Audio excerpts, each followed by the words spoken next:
Okay, so now we're going to go ahead and finish up with our significance tests with difference of proportions. So we talked about the sampling distribution for difference of proportions. We did confidence intervals with difference of proportions, and now we're going to do the significance test. So now we're looking at the observed difference between two sample proportions. They can reflect an actual difference in the parameters, or it may be due to just chance variation. So then we look at the probability of that happening.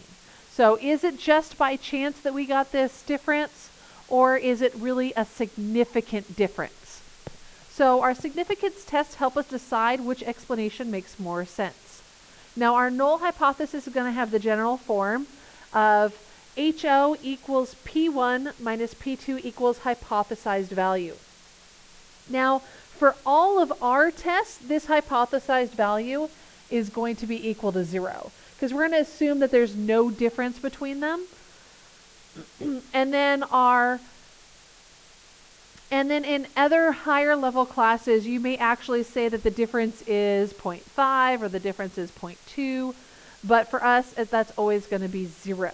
And so here now our hypothesis is going to look like this, where P1 minus P2 equals 0, or we could actually state that they are equal to each other, which is really saying that one minus the other gives us 0.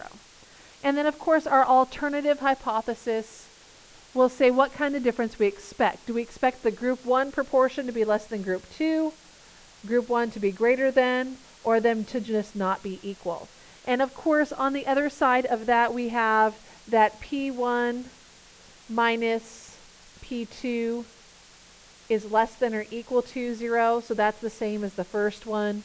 And then P1 minus P2 is greater than 0, and so that's the other one. Or that P1 minus P2 is not equal to 0. And so we see different things based on how your brain works when you're thinking about it. And a lot of times I like to use the bottom ones. I like to use this type. And I like to use this type because it works well with my brain, but mathematically I need to be able to see this.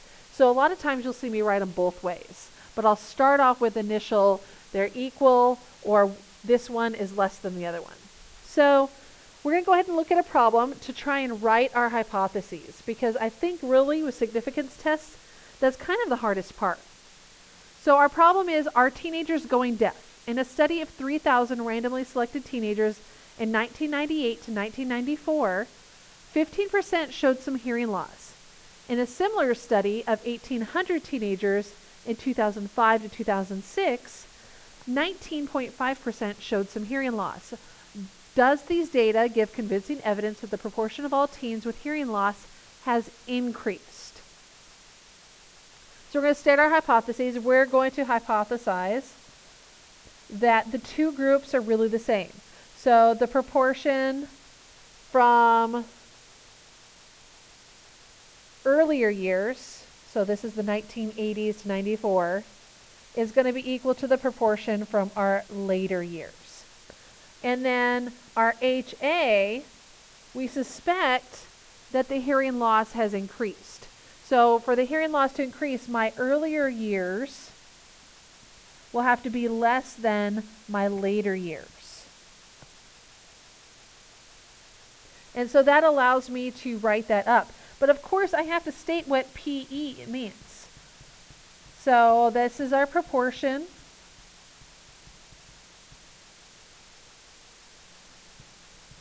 of teens in 1988 to 1994 with hearing loss.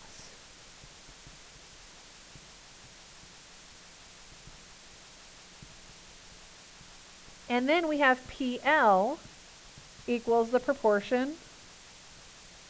And we have to state this. We have to state what we mean, because we can write our own notations. We could do P1 and P2, but we have to state which group is which. Proportion of teens in 2005 to 2006 with hearing loss.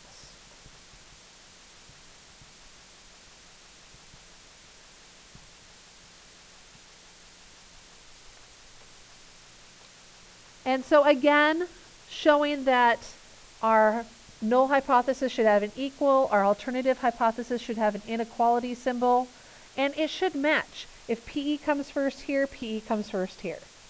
So that's just kind of stating what the relationship is. And so this is really the same thing as saying that PL is greater than PE. So the later years has more deafness than the earlier years. But because of the way we need to write it, it needs to look like that. So you can write it like this first, maybe off to the side, and then write it down in the proper notation. But that's not the only way. You could have also said HO is PE minus PL is equal to 0. And then you could say HA, where PE minus PL is less than 0. Because if I had a smaller proportion early years, bigger proportion later years, when I subtract the bigger number, it's going to end up being negative, which is less than 0. Okay, so moving on. So everything we've done so far has been like the proportion of one and the proportion of another. And we're going to talk about this special thing that happens. And this is a pooled sample proportion. So the idea, and this is the only time we ever do this, is just on the two-sample significance test for proportions. We don't do this for means. We do this only for the proportions and for only significance tests. And the idea comes from, if our null hypothesis is true, then the two parameters should be the same. They should be exactly the same. And we can call that common proportion P. But now we need a way to estimate P. So really, it makes sense to combine the data from the two samples. And when we combine that, we call it a pooled sample. So really, we're taking the data from both of them. So all of my deaf students over all of the students we looked at together will give us this pooled sample. And that's going to be our standard deviation that we're going to use.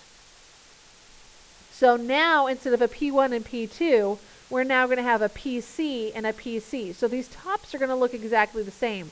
What changes is those sample sizes between the two samples. And then you'll see that in our formula sheet, they actually break out because those are common factors. You can factor out that PC. And so this is what our formula sheet writes down as our option. And instead of using PC, they actually write it out as P minus times 1 minus P, and then they do the square root of 1 over sample size from 1, 1 over sample size from 2, and that's what our formula sheet will actually show.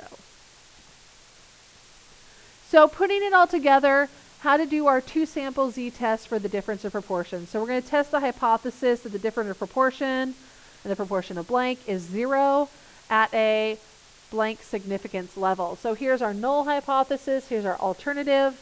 Again, stating what is P1, what is P2. And again, you don't have to use P1 or P2. I like using letters that represent what I'm talking about. So when I see it, I know that, oh, PT is for teens and PA is for adults. Then we go through and use a two-sample z-test for proportions. We check our random sample. So don't forget, both groups have to be random samples, or we have a randomized experiment. And then we check our normal condition, which is just like our normal condition for before. And then we check our independence. Both the groups themselves and the individual observations need to be independent. So we also have the 10% rule that goes in there, and hopefully that what happens with one doesn't affect what happens with another. So those samples should be independent of each other. Then we go ahead and we compute our pooled sample, and we use that to calculate that standard deviation for our test statistic. Now, because our nulls are always going to be equal to each other, or 1 minus the other is equal to 0, this value is always minus 0, always. So really, you can kind of drop that if you want, because anytime you minus 0, it just kind of goes away. And then we're calculating our p-value. So again, we're using normal CDFs.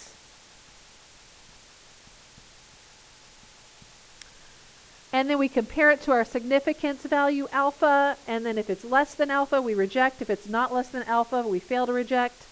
And then, yes, we have convincing evidence, or no, we do not have convincing evidence. So let's jump right on in. Are teenagers going deaf? In a study of 3,000 randomly selected teenagers in 1998 to 1994, 15% showed some hearing loss. In a similar study of 1,800 teenagers, 19.5% showed some hearing loss. Does it give convincing evidence the proportion of all teens with hearing loss has increased?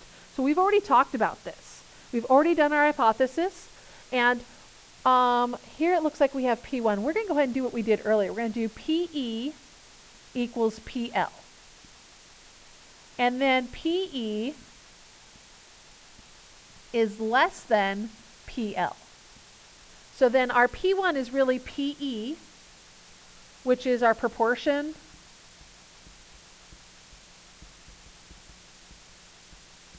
of teens 1988 to 1994 going deaf.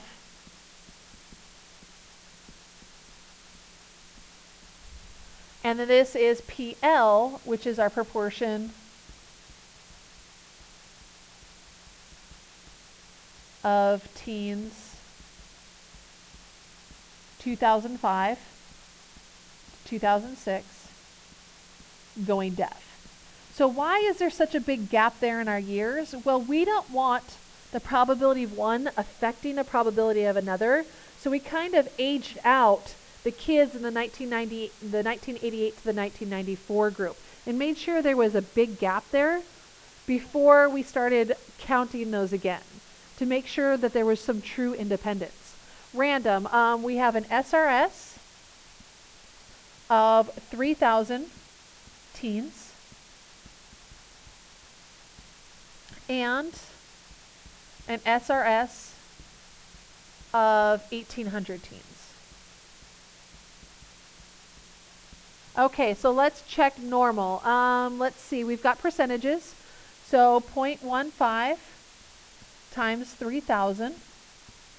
Oops, 3,000. So I got to grab that calculator there. 0.15 times 3,000, which is 450. Well, that's greater than or equal to 10. So we're good there. And then the rest of it, 0.85. I know it's going to be bigger, but I still got to check it. So 0.85 times 3,000 equals 2,550 is greater than or equal to 10. So we're good there. And then we'll check the other sample. So 0.195 times 1,800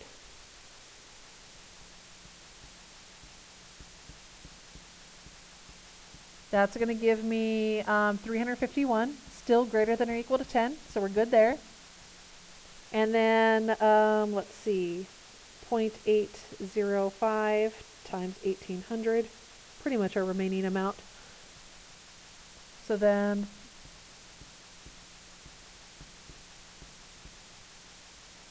and that's 1,449, which is greater than or equal to 10. Okay, independent. Let's see. Well, I kind of talked about how the probability of one should not affect the other, and reasonable to assume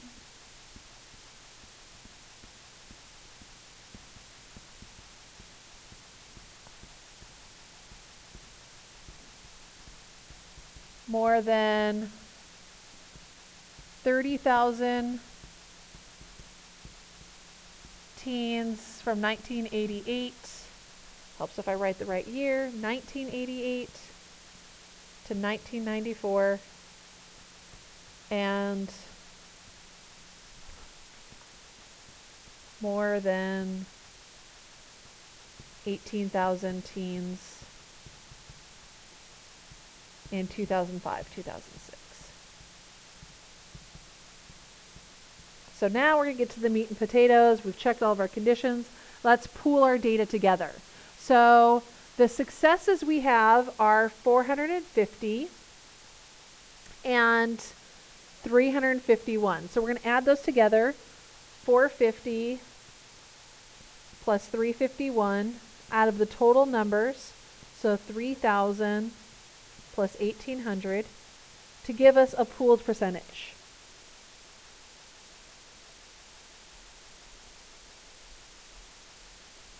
So this gives us 801 divided by 4,800.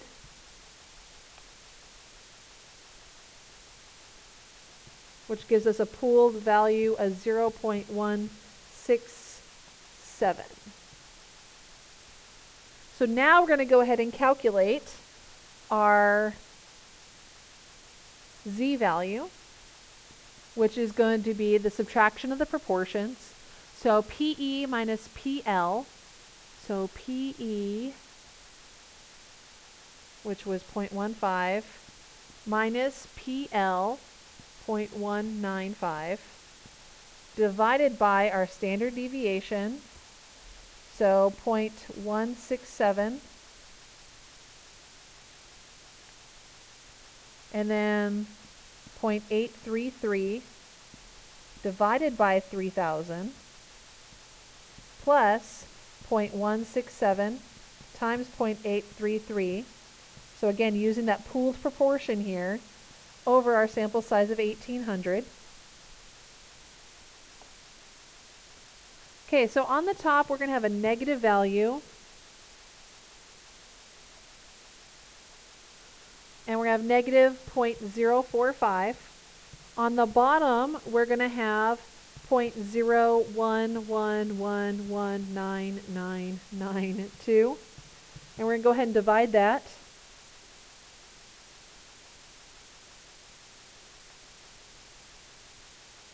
Which is going to give us a negative 4.0468.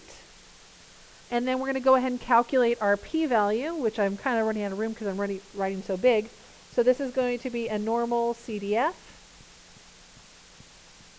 And then because we had a less than or equal to, that means we're going to have a lower bound of our z value. An lower bound of really low, so like negative 100. Our upper bound of negative 4.4. I don't know why I have an extra dot in there. And then a mean of 0 and a standard deviation of 1. So we'll go ahead and calculate that probability, normal CDF. Negative 100, negative 4.40468. What? Somehow I ended up with a plus in there. Mean 0, standard deviation of 1, and we get a p-value of 5.3, and then at the end it says e to the negative 6. So this is really 0.12345, and then 5.3. So it was really 5.3 e negative 6, which turns into that. And we can tell that that is definitely less than, since our p-value is less than 0.05, we reject our null hypothesis, and we do have convincing evidence that a higher proportion of teenagers in 2005 to 2006 have hearing loss than teenagers from 1988 to 1994. Now, here is our little catch-all sort of thing. Between the two studies, Apple introduced the iPod. If the results of the test are statistically significant, can we blame iPods for the increased hearing loss in teenagers? Now, the thing is that this tells us that there's an increased hearing loss. We don't know why. So we would actually have to run an experiment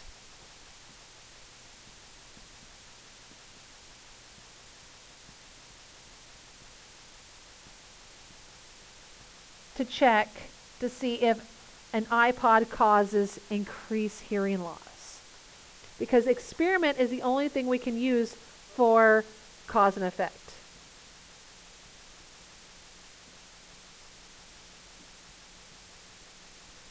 And it's probably one of the most important things that we keep trying to bring back to you to help you understand the importance of all of what we're talking about. Okay, so again, going back to this idea of inference for experiments. Random assignment allows researchers to draw a cause and effect conclusion, but random assignment happens in experiments. Random selection from a larger population allows researchers to generalize to the larger population. Usually in experiments, we are not sampling at random from a larger population. We usually have volunteers. Further study, though, ensures us that we are safe with this inference for cause and effect from random assignment. And so that's it. In the next section, we're going to start working on all of this, but now for means. So 2 sample means.